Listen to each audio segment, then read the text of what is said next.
స్తోత్రం. మన మధ్యలో ఉన్న దైవ సేవకులు వాక్యం సందేశము చెప్పడానికి ముందుకు వస్తుండగా ప్రతి ఒక్కరు కూడా చప్పట్లు కొట్టి ఆయన ప్రేమపూర్వకంగా ఆహ్వానిద్దాం. దయచేసి అందరూ కూడా చప్పట్లు కొడుతూ దైవ సేవకులను ఆహ్వానిద్దాం.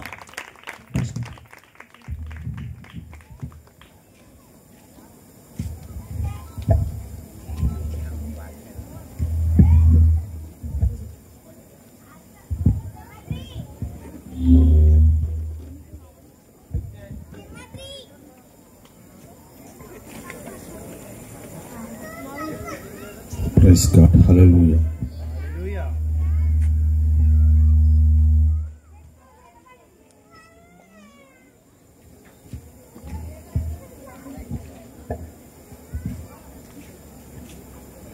Praise God. Hallelujah. సమస్త ఘనత మహిమ ప్రభావములు ఎవరు కలగాలండి? దేవునికే. దేవుని నామానికి స్తోత్రం. మరొకసారి మీ మధ్యకు వచ్చి దేవుని యొక్క వర్తమానం అందించడానికి దేవుడు నాకు ఇచ్చిన గొప్ప సమయం బట్టి దేవునికే మహిమ కలుగును గాక. ఆయనకే మొట్టమొదటిగా వందనాలు తెలియజేస్తున్నాను. నాది చాలా బిజీ షెడ్యూల్ అండి, ఎవరికి తెలియదు.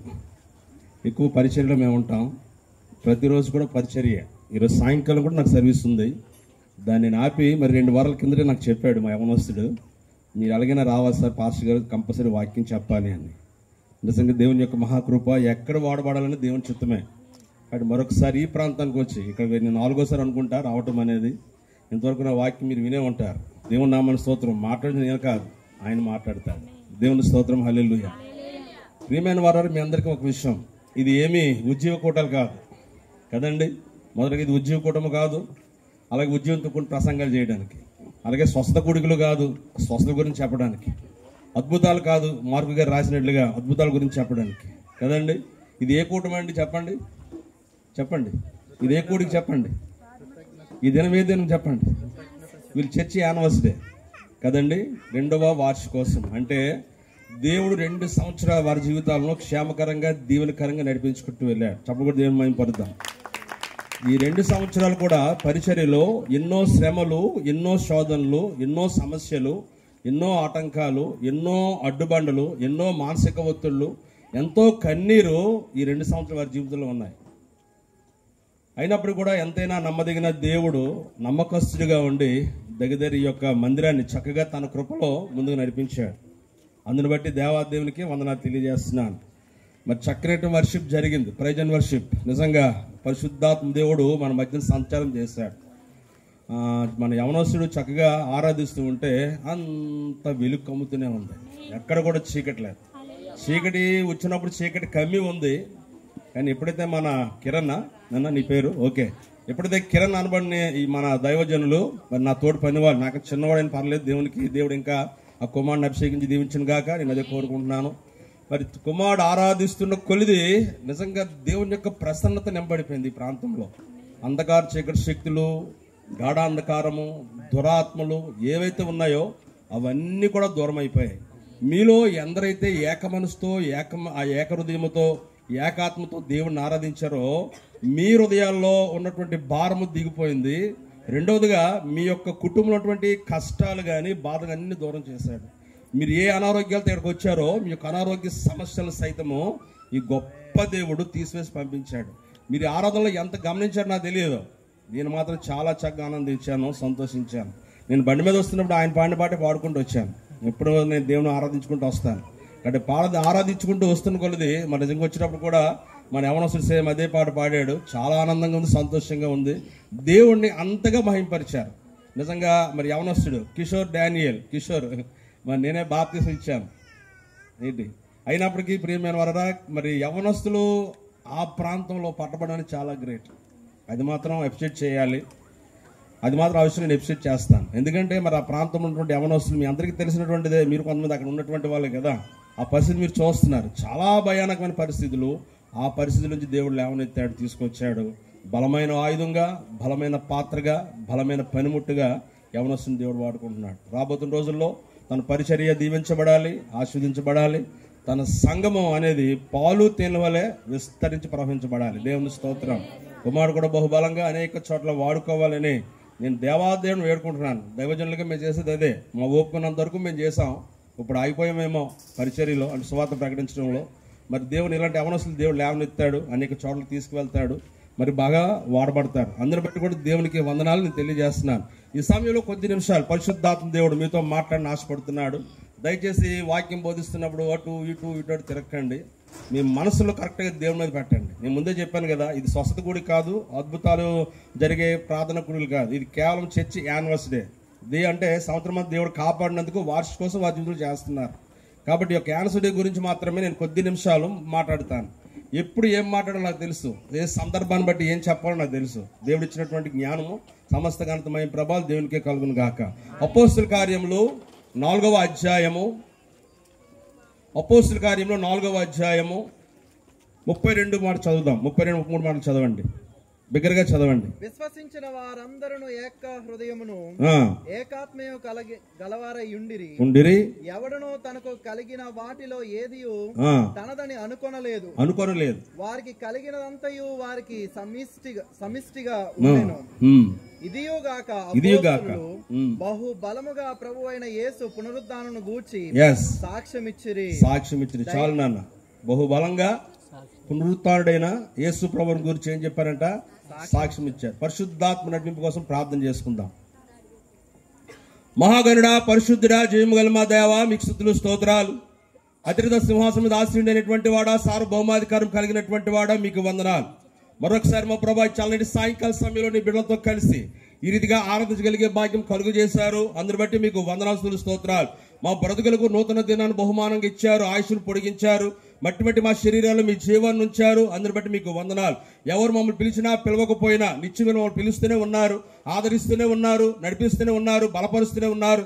అందరి బట్టి మీకు వందనాలు. మరొకసారి మా ప్రభా నీ ప్రియులు మీరు ఏర్పరచబడిన కుటుంబం ఇదిగో మా ప్రభా తండ్రి దేవా కృపానందం బట్టి నేను వారికి సత్యమాన్ని బట్టి అయ్యా మీకు వందనాలు తెలియజేస్తున్న వారికి ఇచ్చినటువంటి జ్యేష్ఠ కుమారుడు ద్వారా ఈ సమయంలో ప్రభా ఈ ప్రాంతంలో తండ్రి దేవా ఈ యొక్క మందిరాన్ని మీరు ఏర్పాటు చేశారు. అందుని బట్టి మీకు వందనాలు. ఈ మందిరం ద్వారా చుట్టుపక్కల ప్రాంతాలకు అనేక మందికి నాయన నీ కుమారుడు ఆయన తన యొక్క సందేశాన్ని మీ మాటలు చెబుతూ ఉంటుండగా మీ యొక్క జీవకరమైన మాటల ప్రభా బిడ్డలు నాయన ఆదరించడానికి నడిపించడానికి సహాయం దయచేయండి. అంతేకాదు ప్రభా తన యొక్క శబ్ద తరంగాల ద్వారా ఈ దిన సువార్త ఎంత దూరం అయితే వెళ్తుందో మా ప్రభా వినగాడానికి కృప చూపండి.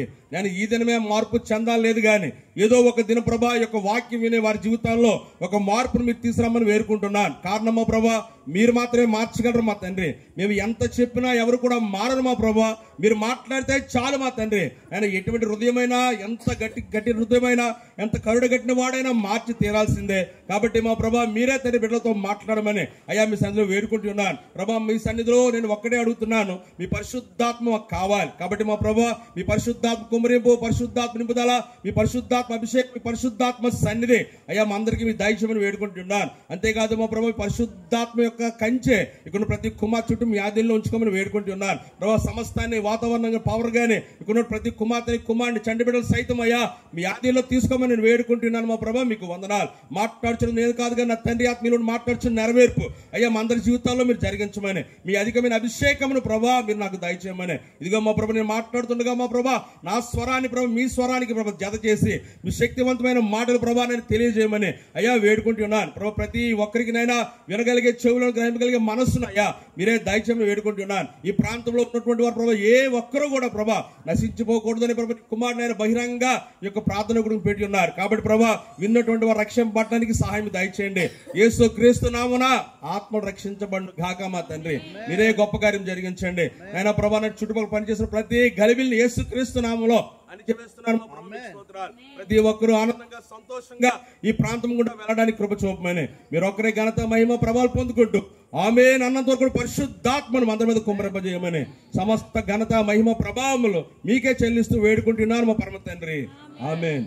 నజరేయుడైన యేసుక్రీస్తు నామమున కూడి వచ్చిన మీ అందరికీ కూడా శుభములు తెలియజేస్తున్నాను. అంతేకాదు ప్రియమైన వారరా లోక రక్షకుడు పరమ తండ్రి అయినటువంటి దేవాదేవుడు ఆయన కుమారుడైన ప్రభువు అయిన యేసుక్రీస్తు వారికి మూడవదిగా త్రిత్వంలో ఆ యొక్క పరిశుద్ధాత్మ దేవునికి మరొకసారి నా తరపున మా కుటుంబం తరపున మా సంఘం అంతటి తరపున ఆయన పుణ్యపాదాలకు నేను వందనాలు తెలియజేసుకుంటూ ఉన్నాను. ఈ సమయంలో దేవాదేవుడు మనందరితో ఒక మాట మాట్లాడుతూనే ఉన్నాడు. ఏంటి అనగా ప్రియమైన వారరా ఆది సంఘంలోనంట ప్రతి ఒక్కరు ఏమై ఉన్నారు ఆ యొక్క ఐక్యత కలిగిన వారుగా ఉన్నారు, సావాసం కలిగినటువంటి వారుగా ఉన్నారు. ప్రియమైన వారరా ఆ యొక్క మనం చూస్తే రిప్వాన్ అనే ఒక వ్యక్తి ఉన్నాడు. ఈ యొక్క క్రిస్టియన్ కన్సల్టెంట్ ఈయన. ఈ యొక్క రిప్వాన్ అనబడినటువంటి ఈయన ఒక దినాన్ని కొంతమంది క్రైస్తవుల యొద్దకు వెళ్ళాడు. క్రైస్తవుల యొద్దకు వెళ్ళి క్రైస్తవుల యొద్దకు వెళ్ళి వాళ్ళని అడుగుతూ ఉన్నాడు. అంటే క్రైస్తవ ఒక గ్రూపు, అలాగే దైవజనులు ఒక గ్రూప్ అనమాట. ఆ వీళ్ళ దగ్గరికి వెళ్ళి అడుగుతున్నాడు. వెళ్ళిన తర్వాత మొదటగా ఆయన అడిగినటువంటి వ్యక్తి ఆన్సర్ ఏంటి తెలుసండి? భూమి మీద సంఘం ఎందుకు ఏర్పాటు చేయబడింది అని మొదటగా ఈ యొక్క మరి రిప్ వియాన్ అనబడినటువంటి ఈ యొక్క వ్యక్తి అడిగాడు. అడిగేసరికి కొంతమంది విశ్వాసం అనబడినటువంటి వారు అంటే 89% మంది 89% మంది మేము బాగుండాలి, మేము స్వస్థపరచబడాలి, మేము విస్తరించబడాలి, అందుకే దేవుడు మా కుటుంబాలు బాగుండాలి, మేము బాగుండాలని దేవుడు భూమి మీద సంఘాన్ని ప్రారంభించాడు అని మొదటగా సమాధానం వచ్చేసింది. ఎంతమంది చెప్పారు ఈ సమాధానం అంటే 189 మంది, అనగా 89% వాళ్ళు చెప్పారు. మిగతా 11% ఏంటి చెప్పారు తెలుసా? దేవుడు మమ్మల్ని రక్షించడమే కాకుండా లోకము నశించబోతుంది, నశించబోవడానికి ఆయన లోకానికి వచ్చాడు కాబట్టి ఆయన సిద్ధపాటును ఆయన యొక్క నెరవేర్పును మమ్మల్ని జరిగించడానికే దేవుడు ఏర్పాటు చేసుకున్నాడు. మేము రక్షించబడమే కాదు కానీ మా చుట్టూ ఉన్నటువంటి వరకు రక్షింపడాలనేది నా ప్రార్థన అని మరికొంతమంది అనగా మిగతా 11 మంది కూడా చెప్పారు. అదే క్రైస్తవ దైవజనుల యొద్దకు వెళ్ళినప్పుడు దైవజనులతో ఆయన వాళ్ళని అడిగినప్పుడు దైవజనుడు అంటున్నాడు, ఏముందండి, దేవుడు మమ్మల్ని ఏర్పాటు బతుకున్నంత వరకు ఆయన పని చేయమన్నాడు, శుభ్రంగా మమ్మల్ని తిరగమన్నాడు, మేళలు కట్టుకోమన్నాడు, కారులో తిరగమన్నాడు, ఇదే మా పరిచర్య అని 90 మంది పాస్టర్లు సమాధానం చెప్పారు. అయితే ప్రియమైన వారారా, ఆ తర్వాత మిగతా ఉన్నటువంటి 10 మంది పాస్టర్లు ఏం చెప్పారు తెలుసా? మాకు మేళ్లున్నా, మిద్దెలున్నా, ఆస్తులున్నా, అంతస్తులున్నా, ఏది ఉన్నా లేకపోయినా మా దేవుని పని మేము చేయాలి అన్నారు. దేవుని స్తోత్రం. ఏం చేయాలన్నారండి? దేవుని పని చేయాలి.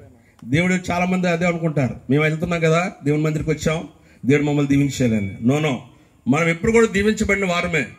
దేవుడు ఏం చేస్తున్నట్టు దేవుడు తన బిడ్డల్ని దీవించబడ్డాడు. ప్రియమైన వారు, మనం అనుకుంటాం చాలా సందర్భాల్లో నేను దీవించబడలేదు, ఎప్పుడు కష్టాలు, కన్నీరు, బాధలు, మానసిక ఒత్తిళ్లు, రుగ్మతలు, ఒంటరితనం, లేమి, ఇవే మా జీవితం ఉంటాయని. నో ప్రియమైన వారా, మీరు దీవించబడిన వారు. 115వ కీర్తన 12వ వచనంలో ఏం రాయబడింది? పిన్నలనేమి పెద్దలనేమి యెహోవా చేత ఆశీర్వదించబడిన వారు. మనం దీవించబడిన వారం. మనందరం కూడా ఏమైన వాళ్ళం? దీవించబడిన వారం. ప్రియమైన వారా, భూమి మీద దేవుడు ఎందుకు తన సంఘాన్ని పెట్టాడు అనగా మీరు అపోస్తలుల 4వ అధ్యాయం 32లో మీరు చూసినట్లయితే దేవుడు కొన్ని విషయాలు మనకు తెలియజేస్తూ ఉన్నాడు. ఏంటి అనగా ప్రియమైన లోకములో నశించిపోతున్నప్పుడు, లోకము అంతా కూడా వ్యర్థమైనటువంటి మార్గాల్లో వెళ్తున్నప్పుడు, దేవుడు అంటే తెలియనటువంటి మార్గాల పరిస్థితిలో ఉన్నప్పుడు నిజంగా యేసుక్రీస్తు ప్రభువు 2000 సంవత్సరాల క్రింద మానవ అవతారం ఎత్తి ఆ యొక్క రక్తమాంసం కలిగినటువంటి వాడుగా ఆయన లోకానికి వచ్చినట్టుగా పరిశుద్ధ గ్రంథం సెలవిస్తూనే ఉంది. వచ్చినటువంటి వాడు ఊరకనే లేదు, అందరూ కూర్చొని ఏదో చేసేసి ఏదో చెప్పేసి వెళ్ళిపోయినటువంటి కాదు, కానీ తన మాటలో కానీ, తన చూపులో కానీ, తన క్రియల్లో కానీ, తన తలంపుల్లో కానీ, తన ఉద్దేశంలో కానీ, తన నడవడికలో కానీ సమస్తాన్ని దేవుడు అంటే ఏంటి అనేది చూపించాడు. తన మాదిరికరమైన జీవితాన్ని ఇతరులకు చూపించాడు. అందుని బట్టి ప్రియమైన వారా, తన ప్రేమను లోకమంతా తెలుసుకోవడానికి, నేను ఈ లోకంలో ఉన్నా, వెళ్ళిపోయినా, ఈ లోకాన్ని వదిలి వెళ్ళిపోయినా, నా తర్వాత నా తదనంతరం లోకమంతా తెలుసుకోవాలి, ఒక మార్గంలోకి రావాలి, ఒక నడవడికలు నడవాలి. కాబట్టి నేను వారికి తెలియజేస్తానని నిజంగా యేసుక్రీస్తు ప్రభువారు భూమి మీద తనకంటూ సంఘాన్ని స్థాపించారు. రెండవదిగా ప్రియమైన వారా, ఏంటి భూమి మీద ఎందుకు సంఘాన్ని స్థాపించాడు అంటే ఐక్యతగా ఉండడానికి. భూమి మీద ప్రియమైన వారా, ఆయన రక్షింపడ్డాడు, నేను రక్షింపడ్డాను, వాళ్ళు రక్షింపడ్డారు, మీరు రక్షింపడ్డారు. కానీ ఎవరికి వాళ్ళ ఇంట్లో ఇండివిజువల్ గా ఉండి ప్రార్థన చేస్తే యూనిటీ ఉంటుందా? ఐక్యత ఉంటుందా? చెప్పండి.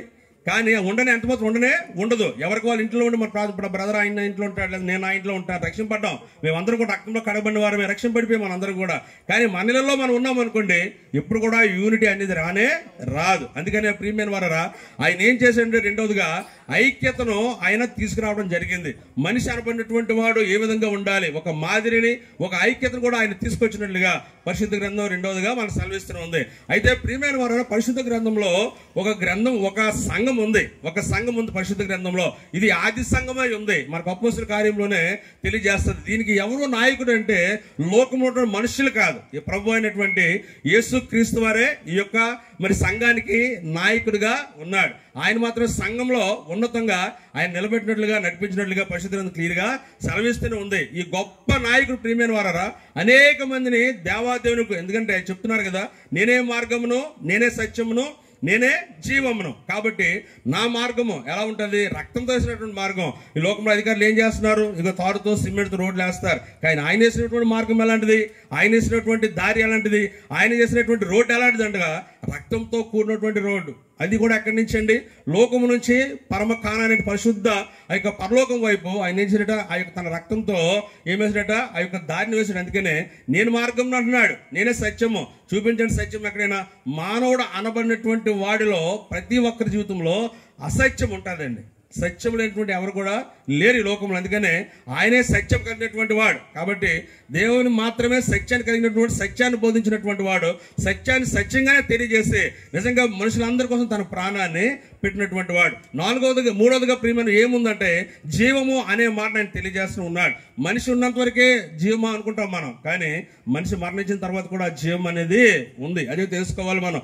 క్రీస్తు నమ్మినటువంటి వారు లోకం ఉన్నటువంటి కలిగి ఉండడం కాదండి. ఏం చెప్తున్నాడు ఆయన?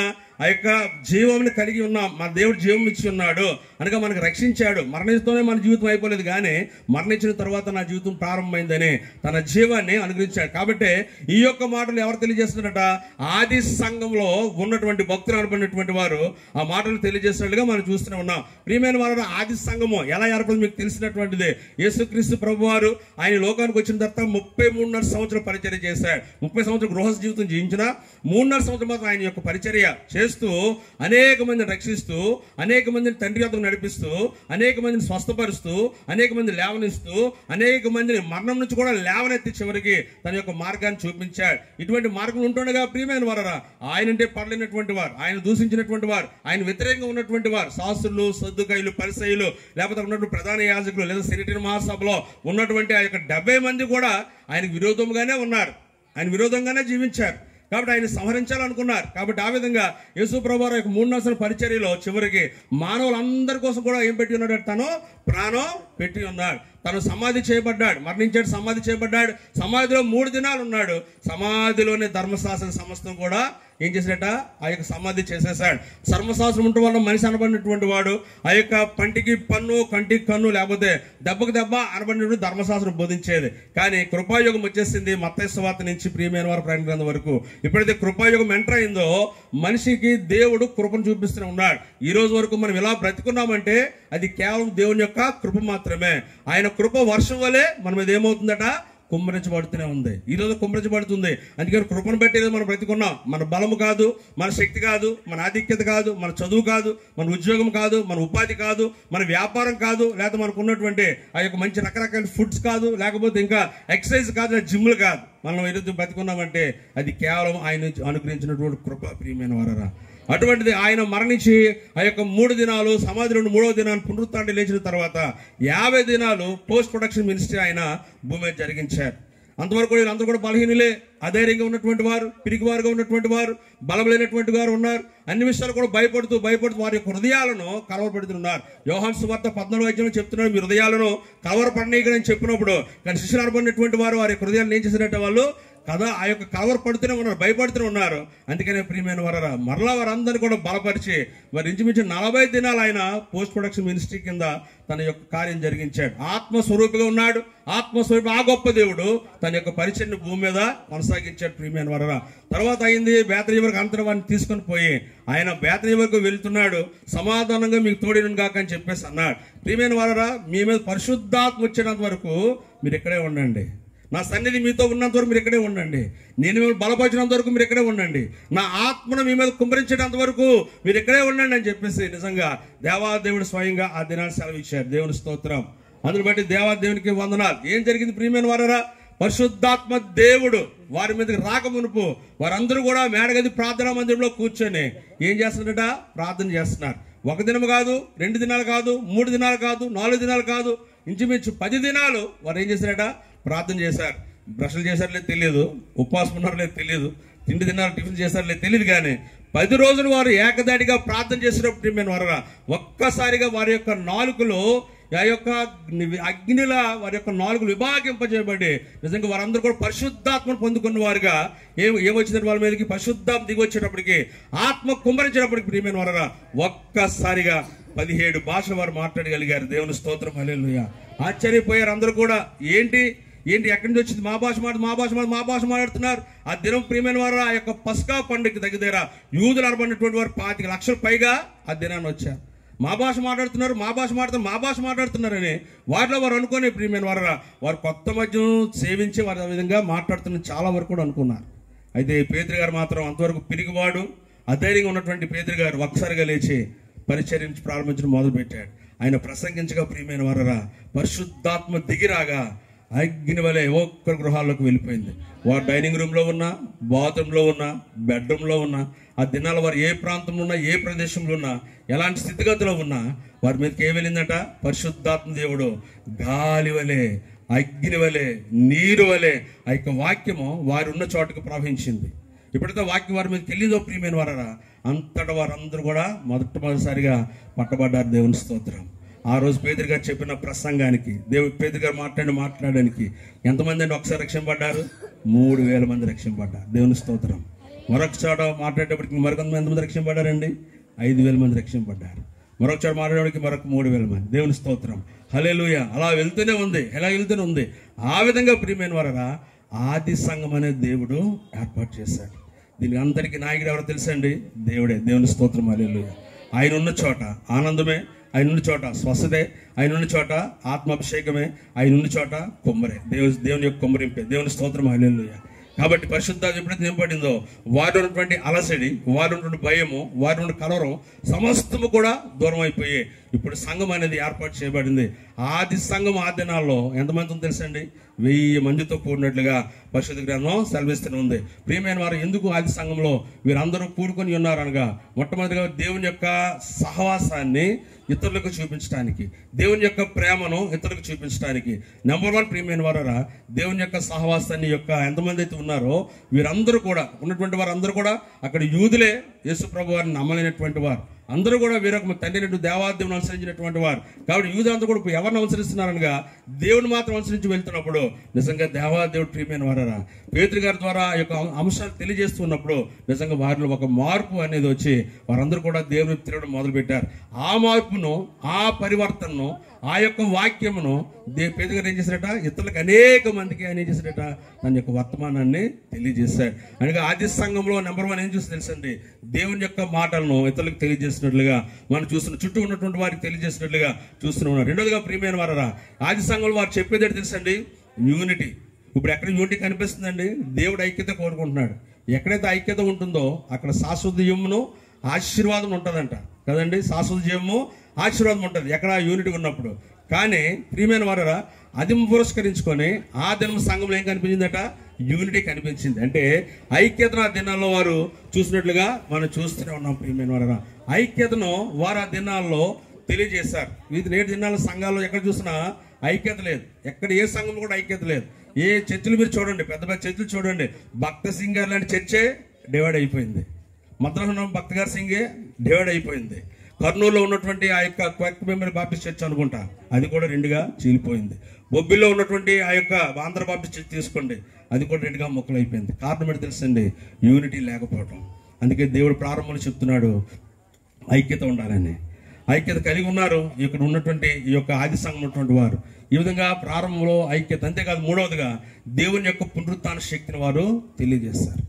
దేవుని యొక్క పునరుత్థాన శక్తిని అంతవరకు దేవుడు అంటే తెలియనటువంటి వారు, ఎన్నికలైనటువంటి వారు ఎప్పుడు దేవుని తెలుసుకున్నారో ఆయన యొక్క శక్తిని పిరికివారంటే వీరు తెలియజేయటం వల్ల దేవుని యొక్క పునరుత్థాన శక్తి, ఆయన మరణించడం, ఆయన లేపబడడం, మనుషుల కోసం ఆయన కాచిన రక్తం, మనుషుల కోసం ఆయన చేసిన అద్భుతాలు, మనుషుల కోసం ఆయన చేసిన స్వస్థత కార్యాలు వారి జీవితంలో వారు ఏం చేసినట్టు తెలుసుకున్నారు. అందుకనే ప్రియమైన వారా ఆ పునరుత్థాన శక్తిని ఆది సంఘం అనబడినటువంటిది ప్రకటించింది.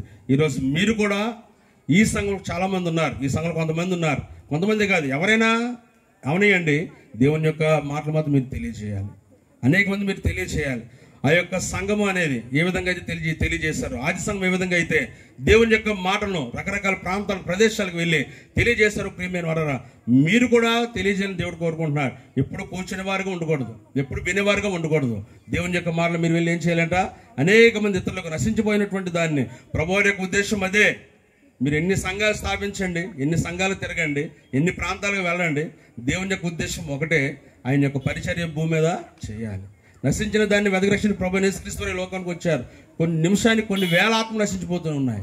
అటువంటి వాటిని మనం ఏం చేయాలి? నశించిపోకుండా ఉండలాగన ఆది సంఘము మేలుకున్నట్లుగా దాన్ని మీరు చేయాలని మరోసారి మనం కోరుకుంటూ ఉన్నాను. కాబట్టి ప్రియమైన వారరా, ఈ సమయంలో ఇంకొంచెం ముందుకు వెళ్దాం. దేవుని యొక్క పునరుత్థాన శక్తిని మనం తెలుసుకుందాం ప్రియమైన వారరా.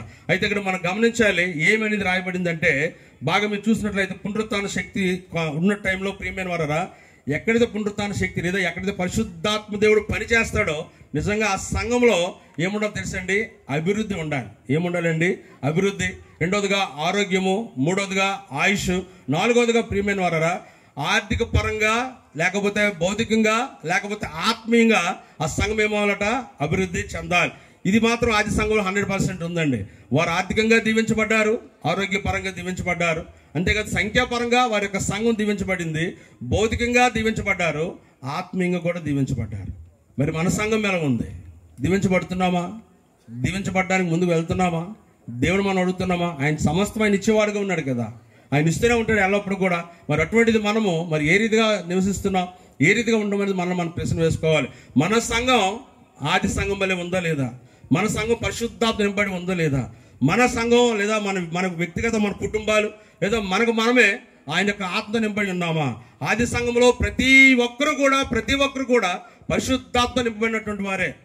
ఏ ఒక్కరు కూడా విడనాడబడినటువంటి వారు కాదు, దూరంగా ఉన్నటువంటి వారు కాదు. దాని యొక్క పరిశుద్ధాత్మను వారందరూ కూడా ఆ దినాల్లో కలిగి ఉన్నారు. కాబట్టి ప్రియమైన వారరా, వారి జీవితంలో ఎన్నో శ్రమలు, శోధనలు ఆది సంఘంలో జరిగినప్పుడు కూడా యేసు ప్రభువారి యొక్క పునరుత్థాన శక్తిని వారు తెలియజేసినట్లుగా పరిశుద్ధ గ్రంథం క్లియర్గా సెలవిస్తూనే ఉంది. కాబట్టి ఈ సమయంలో పరిశుద్ధాత్మ మాట్లాడుతున్నాడు. పరిచర్య జరుగుతున్న టైంలో మన సంఘంలో కూడా ఈ యొక్క పర్సిక్యూషన్ అనుకునేది వస్తూనే ఉంటాయి, శ్రమలు వస్తూనే ఉంటాయి. ఆ టైంలో మనం ఏం చేయాలి తెలుసండి? ప్రార్థన చేయాలి. ఆది సంఘం లాంటి సంఘం ప్రార్థించగా ఏమైపోయింది? సంఖ్యలు విడిపోయాయి అంటే బంధకాలు విడిపోయాయి, ఆర్థిక ఇబ్బందులు తొలగిపోతాయి. సంఘం ప్రార్థిస్తుండగా సంఘం దీవించబడుతుంది, సంఘం ప్రార్థిస్తుండగా ఆత్మీయంగా వర్ధిల్లబడుతుంది, సంఘం ప్రార్థించగా ఐక్యత వర్ధిల్లబడుతుంది, సంఘం ప్రార్థించగా భౌతికంగా దీవించబడతారు, సంఘం ప్రార్థించగా అద్భుతాలు జరుగుతాయి, సంఘం ప్రార్థించగా ఆశ్చర్యమైన కార్యాలు జరుగుతాయి, సంఘం ప్రార్థించగా దినదినము నానాటికి ప్రతి కుటుంబము కూడా యేసు క్రీస్తు నామములో దీవించబడుతూనే ఉంటారు. పరిశుద్ధాత్ముడు తెలియజేస్తున్నమాట. అందుకని ఆది సంఘంలో ఉన్నటువంటి ఐక్యత, ఆది సంఘంలో ఉన్న పునరుత్థాన శక్తి, ఆది సంఘంలో ఉన్నటువంటి ఆ యొక్క సహోదర భావం మన సంఘంలో కూడా ఉండాలి. మీ సంఘం ఎంత చిన్నదైనా, మా సంఘం చిన్నదే ఏమీ లేదు అనుకుంటాం. నోనో ప్రియమైన వారరా, మన సంఘం ఎప్పుడు కూడా దీవించబడిన సంఘాలే. దేవుని స్తోత్రం. ఒక్కరున్నా, ఎదురున్నా, 10 మంది ఉన్నా, 100 మంది ఉన్నా, 1000 మంది ఉన్నా, ప్రతి ఒక్కరిని దేవుడు పోషిస్తూనే ఉంటాడు, ఆశీర్దిస్తూనే ఉంటాడు. దేవుని స్తోత్రం. పెద్ద పెద్ద దైవజనులు ఉన్నారు, కారులో మేడలో తిరిగిన వాళ్ళు వచ్చి పరిచర్య చేయమని చెప్పండి, చేస్తారండి వాళ్ళు. ఇలాంటి పరిచర్య కానీ వాళ్ళకి ఇస్తే ఉద్దేశం చచ్చిపోతారు. ఇలాంటి చిన్న పరిచయం తీరు బాబు మాకండి, అవునా కాదని పారిపోతారు వాళ్ళు ఏంటి. కానీ ఈ పరిచర్యకు నువ్వు అర్హుడు, అందుకే దేవుడు నిన్ను పెట్టాడు. దేవుని స్తోత్రం. హల్లెలూయా. ఈ పరిచర్యకు మనం అర్హులం, అందుకే దేవుడు మనలో పెట్టుకుని వాడుకుంటున్నాడు. ఇదే స్థలం వాళ్ళు వచ్చి వాడమని చెప్పండి. వాడబడుతున్నారు చాలామంది సెలబ్రిటీ పాస్టర్స్ ఉన్నారు, వాళ్ళు వచ్చి ఇక్కడ వాకింగ్ చెప్పమని చెప్పండి, ఇలాంటి పరిస్థితులు అనిపించమని చెప్పండి. అక్కడ ఉండడు, పారిపోతారు, దూరే చచ్చిపోతారు, లేదా పరిచర్య వదిలేస్తారు మాకు వద్దని. ప్రియమైన వారరా, అంత శ్రమలు వచ్చిన ఆది సంఘంలో మాత్రం ఎవరు కూడా మరి వినలేదు. అయితే ప్రియమైన వారరా, ఆది సంఘంలో సాతాను అనబడినటువంటి వాడు కలుగు చేసుకున్నాడు. ప్రతి సంఘంలో కూడా సాతాను కలుగు చేసుకుంటాడు. కొన్ని సందర్భాల్లో వాడిని మనం ఎదిరించాలంటే ప్రార్థనా శక్తి మనకు చాలా అవసరమై ఉన్నది. ప్రార్థనతో మాత్రమే దాన్ని మనం ఎదిరించగలుగుతాం. కాబట్టి ఆది సంఘంలో సాతాను అనబడినటువంటి వాడు, దేవుడు దీవెని తీసుకొస్తే సాతాను అనబడినటువంటి వాడు ఆది సంఘంలో శ్రమను ప్రవేశపెట్టాడు. భౌతికంగా వారిని హింసించడం మొదలుపెట్టాడు. సెనేటరియన్ మహాసభలో ఉన్నటువంటి వారి ద్వారా వారి ఆది సంఘాన్ని హింసపెట్టడం మొదలుపెట్టాడు. నీరో చక్రవర్తి ప్రియమైన వారరా దగ్గర 50 లక్షల మంది క్రైస్తవులను హింసకు గురి చేశాడు. పెద్ద గ్రౌండ్ ఇక్కడ ఉంది కదండి, ఏసీఏ గ్రౌండ్ ఉంది కదా, అలాంటి గ్రౌండే ఒకేసారి 50 లక్షల మంది ప్రియమైన వారరా. టైటస్ సస్పెషన్స్ వచ్చారు, వారు 10 లక్షల మంది క్రైస్తవులని అన్యాయంగా చంపేశారు. నీరో చక్రవర్తి వచ్చాడు, వాళ్ళందరినీ అన్యాయంగా క్రీస్తు నెరిగినందుకు ఇన్ని శ్రమలు వచ్చినా పిరికి వారు ప్రారంభంలో ఉన్నటువంటి ఈ యొక్క 12 మంది శిష్యులు రాను దేవుని కోసం నిలబడగలిగారు. దేవుని స్తోత్రం. దానికి కారణం ఏంటో తెలుసండి? ఆది సంఘం ఉన్నటువంటి ఐక్యత, ఆది సంఘం ఉన్నటువంటి ప్రార్థన, ఆది సంఘం ఉన్నటువంటి సహోదర భావం, ఆది సంఘంలో పరిశుద్ధాత్మ పునరుత్థాన శక్తి కలిగి ఉండటం వలన ప్రతి శ్రమను ఎదిరించారు. తీసుకొచ్చారు వారందరినీ కూడా గ్రౌండ్లోకి. యేసుప్రభు నమ్మిన వారందరినీ తీసుకురండి, 50 లక్షల పైగా తీసుకొచ్చారు. ఒంటి మీద తారు వేశారు. ఒంటి మీద తారు వేసి ఆ వెలుగును వెలిగిస్తూ ఉంటే ఆ నీరో చక్రవర్తి తనబడినటువంటి వాడు ఆ డయాస్ మీద కూర్చొని ఆనందించడం మొదలుపెట్టాడు. ఆనందిస్తున్నాడు. వీళ్ళు కాలిపోయి గంతులు పెడుతుంటే, అరుస్తూ ఉంటే, ఏడుస్తూ ఉంటే వారి యొక్క అరుపులు కానీ, వారి యొక్క ఏడుపు కానీ, వారి యొక్క పెడబొబ్బులు కానీ వారికి ఎలా ఉందంట? ఆనందం, సంతోషాన్ని వాడికి ఇచ్చింది. నీరోచక్తి అంత భయంకరమైన శ్రమ ఆ దినంలో కలిగింది. అంతేకాదు యేసు నమ్మినటువంటి వారికి ఏమేశారండి? ఆయన సిలువ అడ్డ ఆ యొక్క కర్రలో తీసుకొచ్చి ఎందరైతే ఉన్నారో వాళ్ళందరినీ కూడా సిలిపోయండి అంటే చెక్క కూడా ఆ దినాల్లో దొరకలేదు, కర్రలు కూడా ఆ దినాల్లో దొరకలేదు క్రాస్ వేయటానికి. అంత భయంకరంగా ఆది సంఘంలో ఉన్నటువంటి విశ్వాసులకు శ్రమను ఆ దినాల్లో కలుగు చేశారు. ప్రియమైన వాళ్ళారా, మన జీవితాల్లో కూడా శ్రమలు రాకుండా ఉంటాయా? వస్తాయండి, 100% వస్తాయి. ఏ శ్రమ మీ జీవితంలో ఎదురైనా దేన్ని కూడా నెగిటివ్గా ఇతరులకు చెప్పకండి. ఇప్పుడు కూడా పాజిటివ్గా మనం తీసుకోవాలి. ఎందుకంటే మన దేవుడు శ్రమ నుంచి విడిపించడానికి సమర్థుడు. షడ్రక్ మేషక్ అబేద్నెగోలు ఎందులో ఉన్నారండి? శ్రమలో ఉన్నారు. విడిపించాడా లేదా దేవుడు వారిని? 100% బయట తీసుకొచ్చారు. పేతురు గారు జైల్లో ఉన్నారు, విడిపించాడు కదండి. యోహాను గారు పద్మాస్ ఆ యొక్క అరణ్యం ఆ యొక్క ద్వీపంలో ఉన్నారు, ఆయన విడిపించలేదా? దేవుడు విడిపిస్తూనే ఉన్నాడు. యూదులందరూ 70 సంవత్సరాలు చెరకెళ్ళారు బబులోను కాలంలో, దేవుడు వారిని విడిపించలేదా? విడిపించాడు. మన దేవుడు విడిపించడానికి సమర్థుడు. కాబట్టి మనం అధైర్యం చెందనవసరం లేదు. ఎన్ని శ్రమలు కలిగినా దేవుని కోసం నిలబడాలి. ఎన్ని కష్టాలు వచ్చినా, నన్ను కిషోర్ నీకే చెప్తున్నాను, పరిచర్య చేస్తున్నప్పుడు చాలా శ్రమలు వస్తాయి, అవమానాలు వస్తాయి, నిందలు వస్తాయి. చేయని తప్పు కూడా చేశారన్నట్టుగా రుజువు చేస్తారు జనం. అయినప్పటికీ కూడా నడుము కట్టుకుని దేవుని కోసం నిలబడిపోవడమే. ఎందుకో తెలుసండి, నిన్ను పిలిచిన వాడు నమ్మదగిన వాడు. చెప్పకూడదు, ఏమని పలుకుతాం.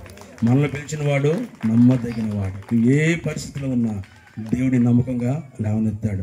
అంత పర్సిక్యూషన్ అనేది వాళ్ళ మీదకి వచ్చినా, అంత శ్రమ కలిగిన దేవుడిని ఎక్కడ కూడా విడనాడలేదు. అంతా కూడా ఒకటైపోయారు. యూదులందరూ ఒకటైపోయారు.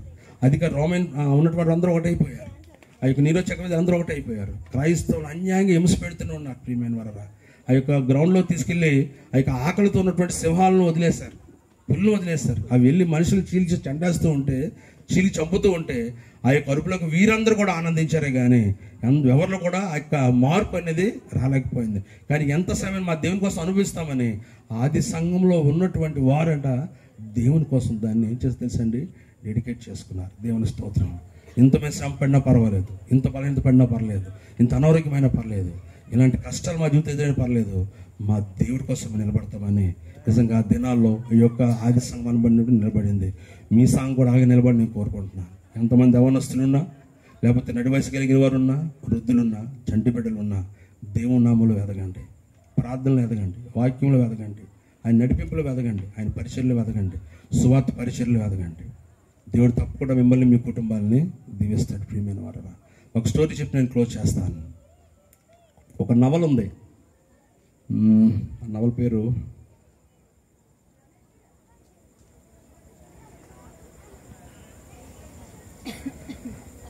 Charity of fire. మీలో ఎంతమంది చదివారు నాకు తెలియదు. చారిటీ ఆఫ్ ఫైర్ అని ఒక నవల ఉంది. ఇది ప్రపంచంలో అత్యధికంగా అమ్ముడైపోయిన నవల. బైబిల్ కాదండి, బైబిల్ దీన్ని కంపేర్ చేయకండి.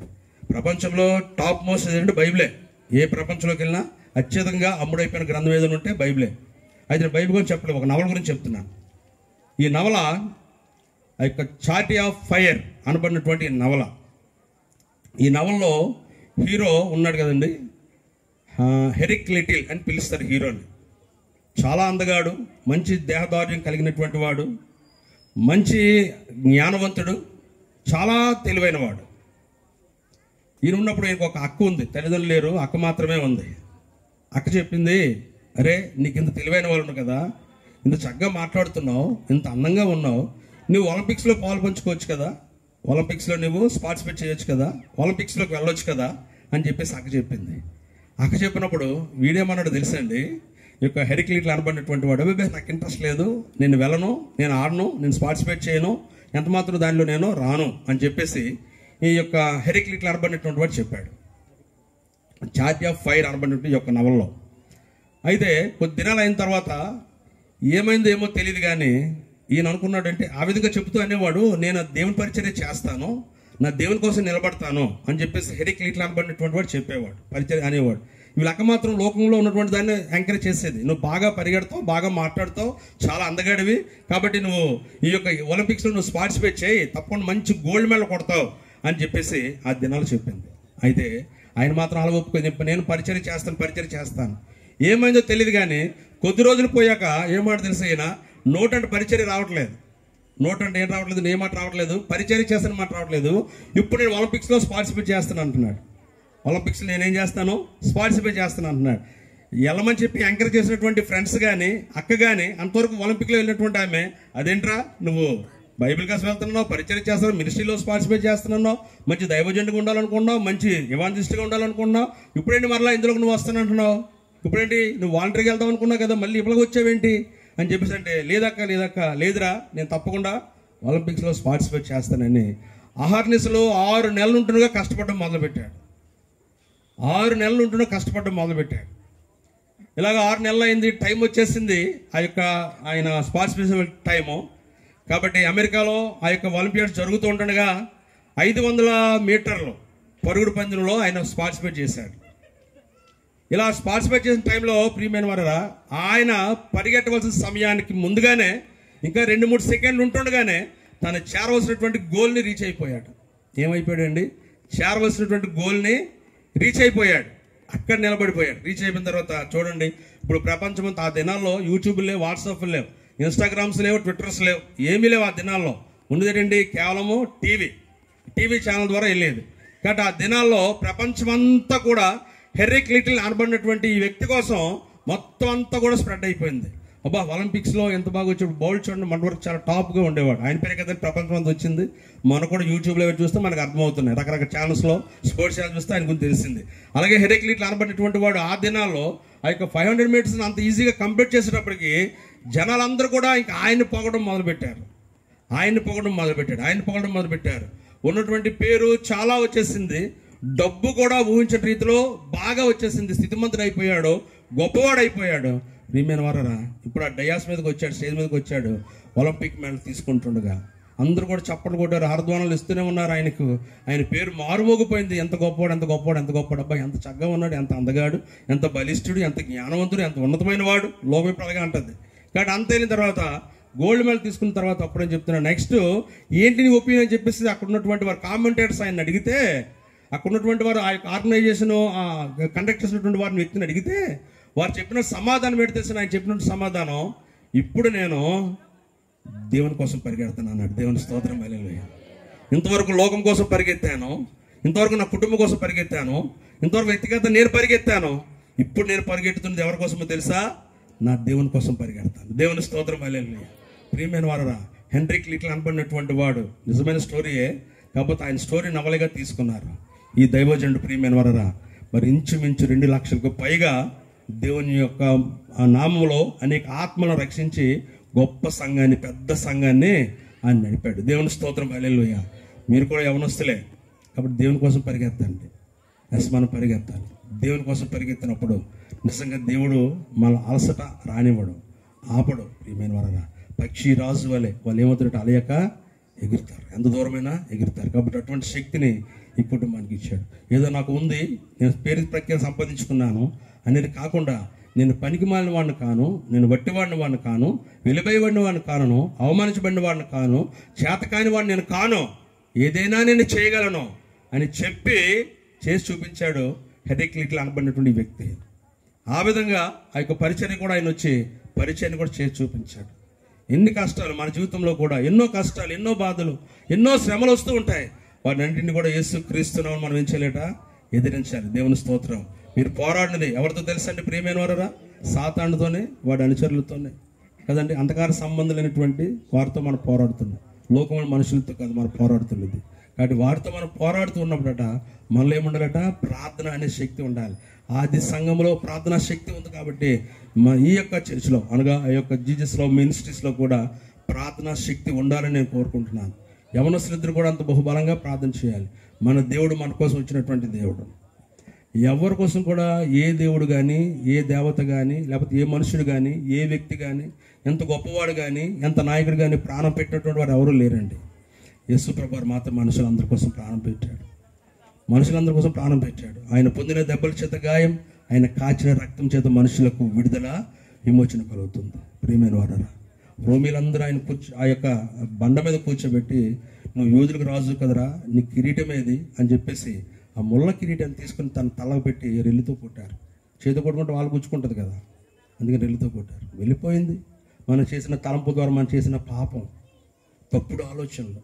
నేను నీతిమంతుడిని, నేను త్రాగను, తిరగను, వ్యభిచారం లేదు, అబద్ధాలు లేవు, బూతులు లేవు నా నోటంట, కానీ నేను నీతిమంతుడు నువ్వు అనుకోవచ్చు.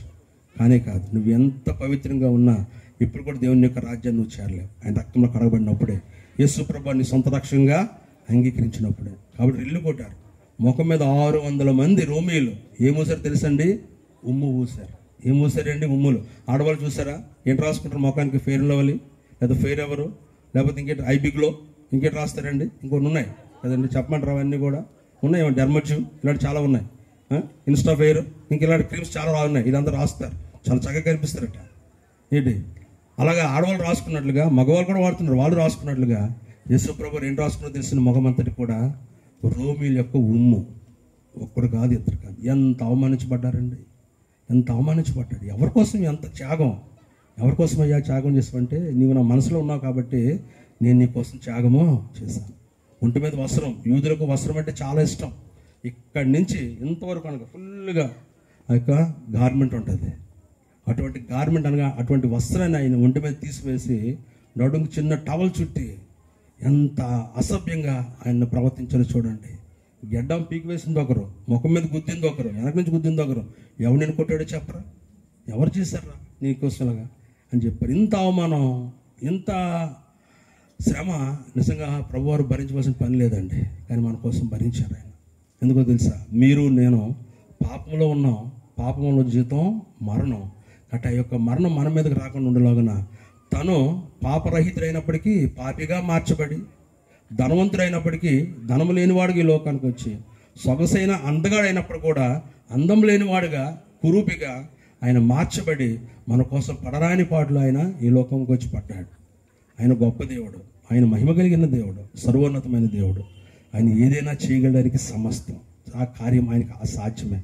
కానీ ఆయన చేయకుండా ఈ లోకంలో ఉన్నారంటే మనల్ని ప్రేమించి, అందుకనే తన ప్రేమను మనకిచ్చాడు.